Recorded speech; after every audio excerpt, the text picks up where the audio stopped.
Hey, this is Stephen Platinum, your friend in wrestling with Platinum's, oh my goodness, Platinum's 9-course WrestleFeast, where I go over all of the national shows I see fit to cover that have a television or a YouTube presence of note. It is 9 different shows. In fact, for this first episode, we're adding New Japan since now that they are on Access Television after Impact. I'm going to cover those as well, though those shows are not going to be new shows until March. Until then, they're just going to show stuff that happened a while ago. But nonetheless, it's great to see them since there were 9, and I realized it's crazy, and my life is already crazy. For those that don't know, I have 2 full-time jobs and a couple of kids, and I put out regular content on YouTube and a video every day called Platinum's Pinfall for my Patreon. Where I cover 3 wrestling news stories that I find interesting.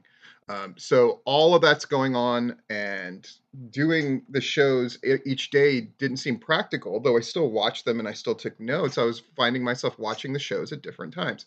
But a lot of people watch those recaps or listen to them because they say that way I don't have to listen to the shows and you always have an interesting take and blah, blah, blah. So why not just do that in one video? So this is the first time we're doing it. We're going to see how it goes. And the best way to do it is to just jump in. Oh, and by the way, at the end of the video, I'm going to pick the show that I thought was the most successful and the show that was the least. And that is probably the thumbnail that you're looking at, or not the thumbnail, but the visual that you're seeing along with my audio. So we got Dark Elevation. This is episode 46. It was taped in Raleigh, North Carolina, and it showed on January 17th. So 17th to the 21st, excuse me. I was a little off on that. So they got a graphic honoring Dr. Martin Luther King Jr. How was this Dark Elevation? Elevation has slipped in quality a great deal. But this one was a little better than it has been. But here's the thing. Every match was a foregone conclusion match. Every single match. And that is a problem. The Elevation numbers have slipped and the Dark numbers have grown, which should tell you everything you need to know about how those shows have basically kind of met in the middle. Dark has gotten better. Elevation has gotten not as good. But let's get into this week's episode specifically. Matt Sydal and Lee Moriarty against J.R. Miller and Marcus Cross. Always great to see Marcus Cross. Of course, in these matches that are foregone conclusions, and every single one of these, I grade them on a 3-check scale. 1 check if the proper people are put over in a definitive fashion. A 2nd check mark if they look good in the process. And if the team that is losing, or the entity that is losing, does a good job in defeat or gets a disproportionately large amount of offense, you'll get the 3 checks. So let me just sum it up. Matt Sydal, Lee Moriarty, J.R. Miller, Marcus Cross. It gets 3 check marks, but it's only 3 minutes and 30 seconds long. Lots of double stomps, too. Amira against Tay Conti. It's always great to see Tay Conti. Tay Conti wins with the TKO in 2 minutes. See, these matches are quick. JB Cole and TIM. It's great to see TIM. That's the most notable thing I can get from this show, honestly. Against Austin and Colton Gunn, who recently wrestled an indie show here in Florida for Pro Wrestling Action. And it's great to see them as a team without their dad, though their dad is at ringside. Colton catches TIM with the Colt 45 for the victory in 3 minutes. LeBron Cozone against Frankie Kazarian. Frankie Kazarian wins with that chicken wing in 3 minutes, 10 seconds. Again, none of these matches really matter, and it used to feel very impactful on Elevation. They would have angles going on that would get advanced on Dynamite, or they would just have angles that were self-contained within the show itself, but we're getting none of that here. Kenzie Page, great to see her against Ruby Soho. Ruby Soho wins with a no future kick. And it's a pretty good back and forth here. Page also got a disproportionately large amount of offense, which was great to see as well. Private Parties, Isaiah Cassidy and Mark Quinn against Chase Emery and Patrick Scott. I don't recall seeing Chase Emery or Patrick Scott that often. They do a pretty good job here, but another 3-minute match, and they win with the gin and juice. It's a good showing for them, though. Not botchy in the slightest. Alexander Moss against Jay Lethal. This is the one they give the most time to at 4 minutes 30 seconds. Lethal wins with the lethal injection. An incredibly forgettable show. That is my sum up of the show. Really nothing there to see unless you want to see TIM in his debut, or just say Tay Conti in general because Raw. Raw is war. We got Royal Rumble coming up with Bobby Lashley again and Seth Rollins both set to challenge for the world titles. And the two of them were occupied with one another during Monday Night Raw. Bobby Lashley and Seth Rollins clash to open because we have the KO show. Bobby Lashley defeats Seth Rollins via disqualification in a match that's, I mean, it is what it is. The video package for Lashley and Brock Lesnar was probably the best part of this thing. What else happened on this Raw? Doudrop and Becky Lynch defeated Bianca Belair and Liv Morgan via pinfall when Doudrop hit a splash on Morgan. And after the match, Doudrop hit Lynch with the bonsai drop. Okay, sure. Kevin Owens, nobody gets more attention and more work than somebody who is inevitably not going to win the title. But if you have a chance of winning a title, you are going to win it. You just don't get as much of a thing, which is weird. Kevin Owens defeated Damian Priest via pinfall with the stunner. He fakes the knee injury and he blindsides the U.S. champ to score the win. To perpetuate and start a thing between the two of them. Okay. Chad Gable hosted an Alpha Academy graduation ceremony for Otis. And Randy Orton sneaks in and hits him with an RKO. And RKO and RK Bro agrees to face them in an academic challenge. I didn't hate it, but I hated a lot of this show. Austin Theory defeated Finn Balor via pinfall. Here comes the push. Choo choo. Nikki Ash defeated or attacked Rhea Ripley before their planned match. So the match never officially started. Almost defeated Reggie via pinfall with the choke bomb. There were a bunch of pre-match run-ins by the 24/7 competitors, and almost only needed to hit the single move. Beth Phoenix refused Maurice's request to cancel the Royal Rumble mixed tag match. Edge fought off Miz, but that allowed Maurice to blindside Phoenix with her purse, which contained a brick. The Street Profits and the Mysterios defeated Dirty Dogs, Commander Aziz and Apollo Crews, because Montez Ford hit Crews with a frog splash. That was the stuff that kind of went on Raw. Are you excited? Of course not. Let's get to Dark. We had, again, Dark was a far superior show to Elevation. So I'll also review that. There were a number of matches that at least qualified as semi-competitive. We had Khan versus Adam Cole, which was a very, very impressive outing for Khan. Really, really good. Tony Schiavone attempts to interview Cole afterwards. Cole tells Schiavone to get out of his ring, and he's undefeated, and Britt Baker's legacy is just getting started. Great. Bison XL, oh my gosh, great to see. And Laurentis X against Austin and Colton Gunn. Austin and Colton Gunn win, of course, but they hit that powerbomb neckbreaker combo. And the match it's a great contrast in styles, which is really, really fun. The show is just much better than Elevation lately. Catalina Perez against legit Layla Hirsch. Legit Layla Hirsch wins, of course, and looks very brutal and mean in the process, possibly portending a heel turn. And it was great to see Hirsch win with a pinfall. I think that makes her look like she's much more likely to win a more competitive matchup. Liam Cross against Lance Archer. Blackout claw to the face. That's it. Liam Gray and Adrian Alanis against the Varsity Blondes. It was good to see the Varsity Blondes pick up a win here, and they're looking better as a team. These matches are getting to be increasingly fast, though, and that doesn't end with Viperous against Red Velvet. Red Velvet, though, takes some good offense. Viperous hits her with the good strikes, and the double underhook driver looked good, but Velvet lands that final slice and wins. Robin Renegade against Sky Blue. Sky Blue wins with the flatliner against Robin Renegade. Great to see Robin Renegade, big fan, and Sky Blue. The push continues. Tiffany Navius, come on, Steve, against Anna Jay. Anna Jay gets that Queen Slayer, gets the win. Their new thing is to not expose people, and I think it's not a bad idea. Anthony Green, one of my perpetual favorites, and probably the best match out of Elevation or out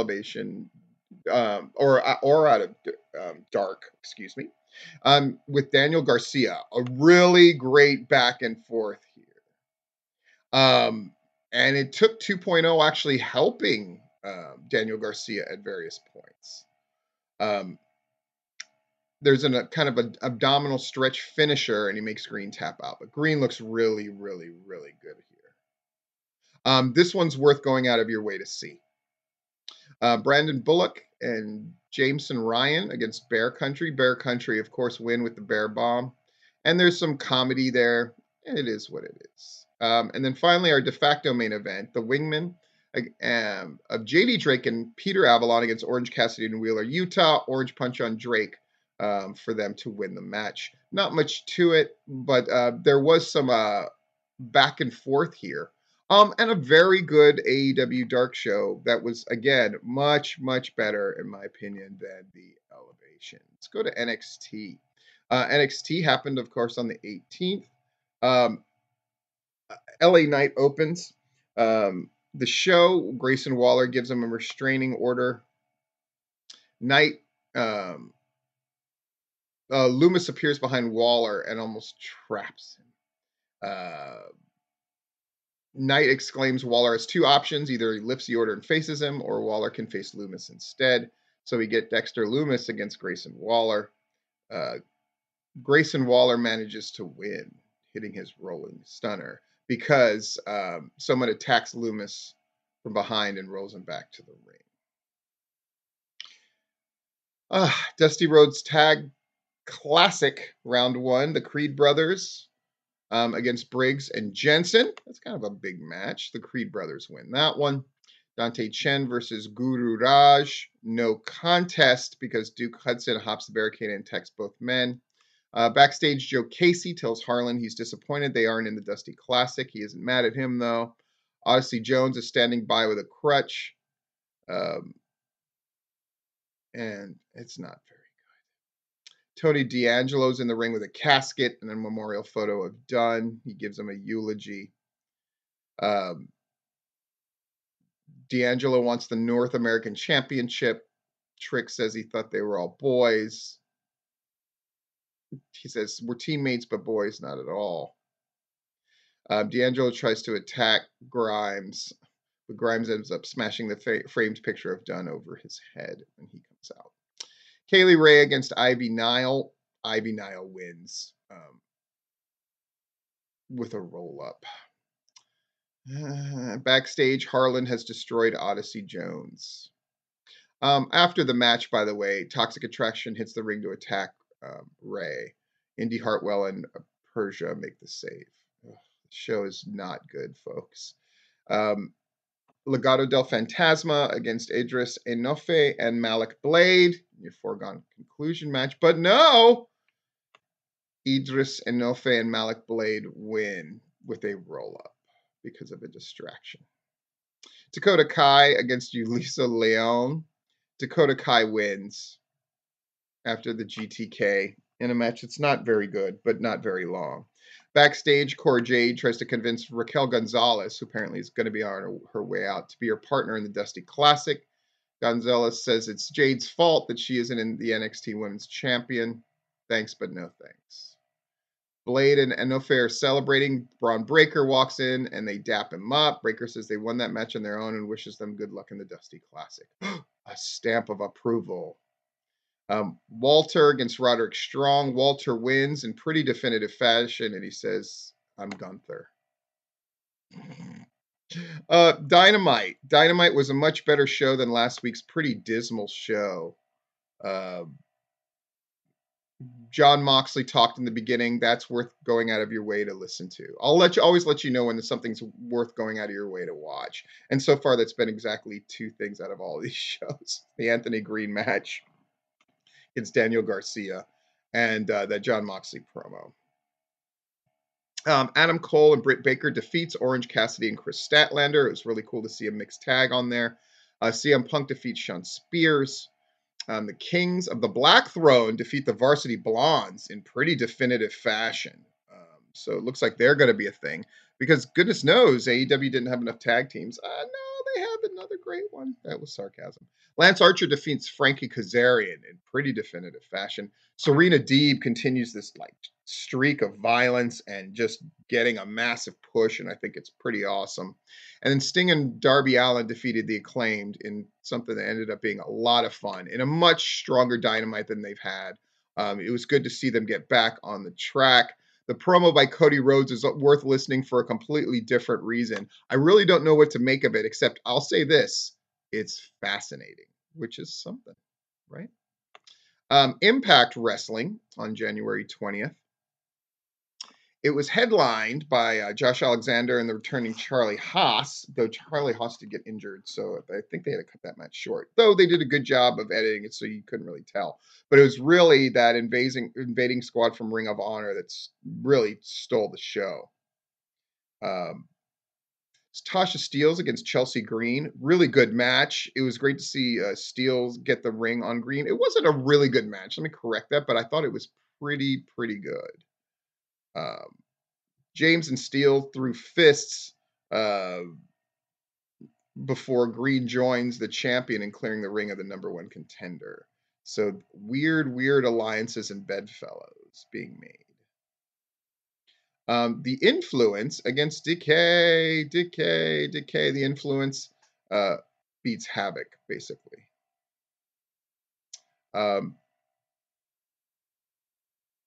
The Influence are going to challenge the returning Inspiration on next week's show. And this was a fine tune-up for that match, I guess. VSK and Zicky Dice, great to see him, versus John W. Morrissey. Morrissey defeats them. We haven't had a really great match yet, which is usually Impact will hit you with one of those. We haven't seen it yet. This is all kind of advancing stuff. And then we get Jonathan Gresham against Steve Maclin for the Ring of Honor Championship. This is a pretty good match here. Maclin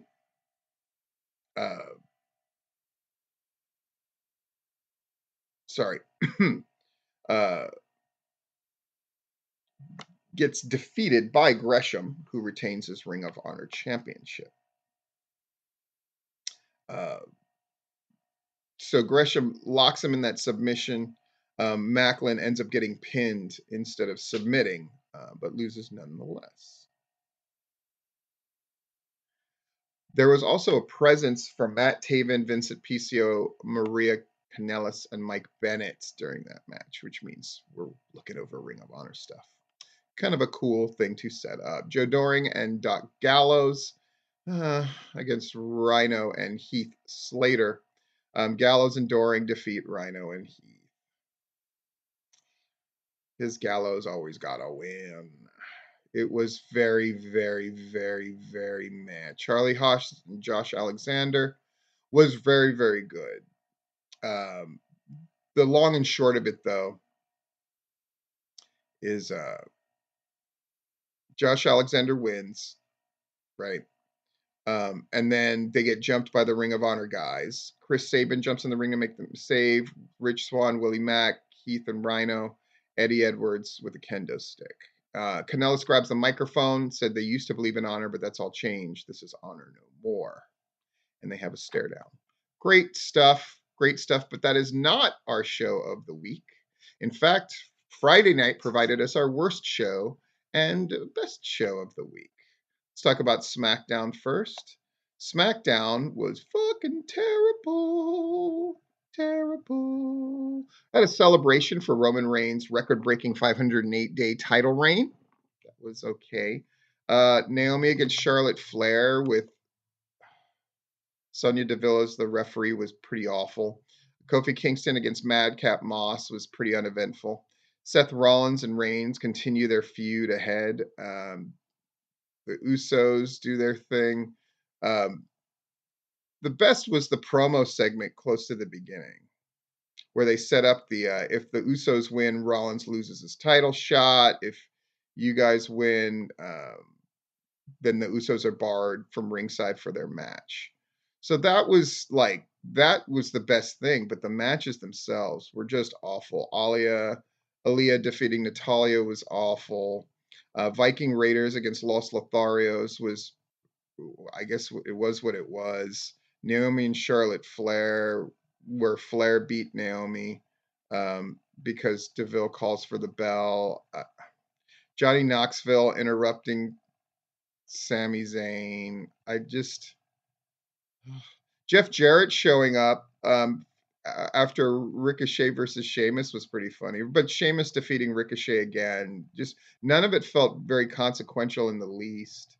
And then Rollins and Owens defeating the Usos by disqualification was that was the best match on the thing, but you know, just Rampage, however, they have figured this show out. John Moxley against Ethan Page. It's fucking great. Really, really great. And then Brian Danielson showing up as Moxley was walking to the back. Again, it's just they're so good at just doing things on Rampage that you don't see on other AEW shows and having an identity for the show and just setting up stuff in ways that are fascinating and that they can get attention with over the weekend as people replay and talk about it. It's very smart, very smart. Trent Beretta against Nick Jackson. This was changed due to COVID stuff, but they had instead just put on a hellified match. I mean, if you don't like spot-filled matches, this is not the match for you. But I loved it, and I was shocked that Trent Beretta won as definitively as he did. So it was a nice surprise, right? Hook Serpentico is exactly what it should have been, which was Hook demolishing this guy in no time flat. And I love Serpentico, but Hook destroying him is exactly what the crowd wanted to see, and they got it. QT Marshall talks some more trash, and then Hook suplexes him again. Fantastic. And Jade Cargill and Anna Jay have a much better match than you would have expected, and that was great for both of them. Really, really great. Jade Cargill goes over. So in summary, those are your shows. It was not the greatest week overall. I will say that Rampage was easily the best show of the week over everybody's. Oh, we didn't talk about New Japan. Excuse me. We didn't talk about New Japan. Gotta talk about New Japan. Now, I'll say this: New Japan simply cannot win for best show until they start doing new ones. But I will say it provided. So Rampage is the show you want to watch. Daniel Garcia and Anthony Green from AEW Dark is a match that you want to watch. Jonathan Gresham's match is one against Steve Macklin is one that you want to watch. And the Seth Rollins and Kevin Owens against the Usos is a match you want to watch as well. But New Japan, you want to watch that shit, especially if you aren't hip to their stuff, dude. They had Jericho and versus Kenny Omega for the New Japan U.S. Heavyweight Championship, which is just a fucking great match, and they show it more or less in their entirety. So you definitely want to watch it. And it's a great show. Normally that would win, but it is old content, so it is what it is. So we'll give Rampage the Duke with the New Japan Pro Wrestling with an asterisk, and then SmackDown was your worst show and most disappointing of the week.